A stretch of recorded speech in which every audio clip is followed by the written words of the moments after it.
What is up, my brothers and sisters? I just want to talk about some things about the about the border. I don't really take sides, because I don't hate anybody, and I think we should be nice to the Latinos because we might find ourselves actually trying to leave this country, right? And like, so they'll be passing us in the river, right? They'll be coming to America, and I will be making my way to Mexico as we pass by each other, right? I'm like, welcome to America, right? And they're like, oh, sí, gracias, right? I'm like, do you want me to get your bags? And they're like, you can help me with mine, right? And like, we'll just like, help me help you. Anyways, here we go.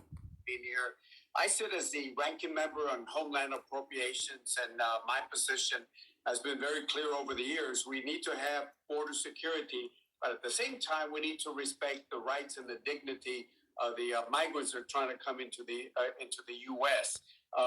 One of the things we've asked the state, and I've asked the federal government, are we coordinating with the state? And it looks like the state is going solo on this, not coordinating with Border Patrol, not coordinate with anybody. They're just doing everything solo.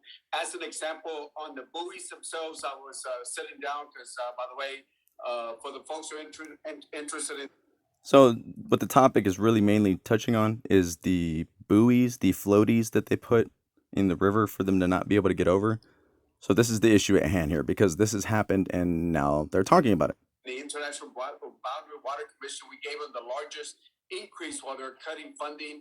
We gave them funding so they can do bars. So I was talking to Dr. Jenner, who runs the International Boundary Water Commission, and I asked her, have you talked to the state? Because there are some concerns, and there's concerns that as you put those buoys, the border could actually change. The boundary can change depending on how long it's there, or if you have a flood.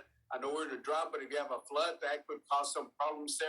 And even Border Patrol has said that they are concerned. I don't understand why a flood would affect buoys. Wouldn't the buoys just float with the water? Like, why would it change the land? Wouldn't the buoys just go up with the water and like remain in place? Like, nothing would change. Besides that, the buoys got a little higher because the water did. I mean, I don't know. Maybe I'm wrong. That if they have to jump in the water to save somebody's lives, if there's wire or there's buoys up there, that could interfere with their work. So the problem we have is. Well, I didn't know that the Border Patrol's job was to save lives. I thought it was to arrest people and like watch them try to jump over this thing, right? If you make it, well, if you make it past the buoys and the barbed wire, you're just gonna get arrested.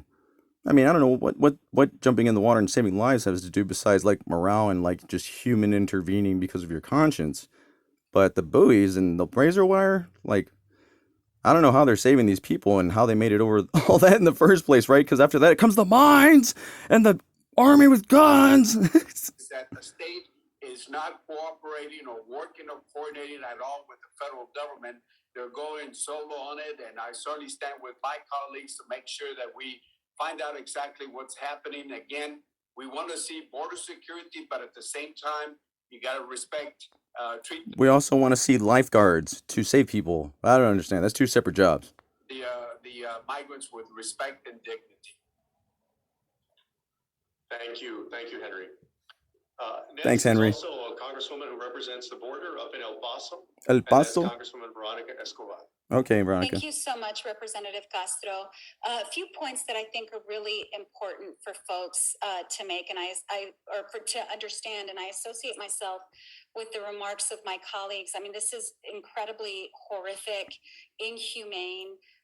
The Greg Abbott's policies and practices actually hurt people, actually cause people significant harm. What? And even death. But I think if she means the buoys and then trying to get past the razor wire, that's a personal choice, right? That'd be one of the same as if they just let a bunch of alligators go in the river there and they put signs up that said, enter at your own risk, alligators, right? I mean, it's common sense, right? Like, don't try it. Don't do it. Yeah, no, there's alligators in there. But in this case, it's buoys and razor wire. Context here is really important.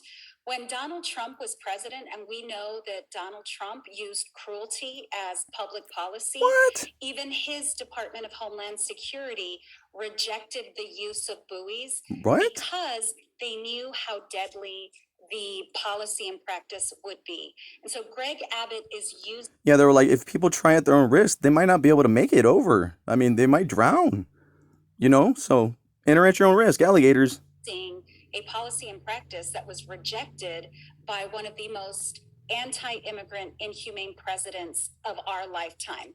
Secondly, for context, it's important to recognize apprehensions and encounters at the border are down by 70%. What? So it is. Is it because not as many immigrants are making it past all this stuff? I'm assuming that's why it's down. Is that a bad thing? Regardless of whether we are seeing historic highs or historic lows, they're being deterred to not try to jump the buoys, in other words, right? It's working apparently by the numbers because 70%, it has gone down extremely low. People are not even trying it. Doesn't matter to Greg Abbott.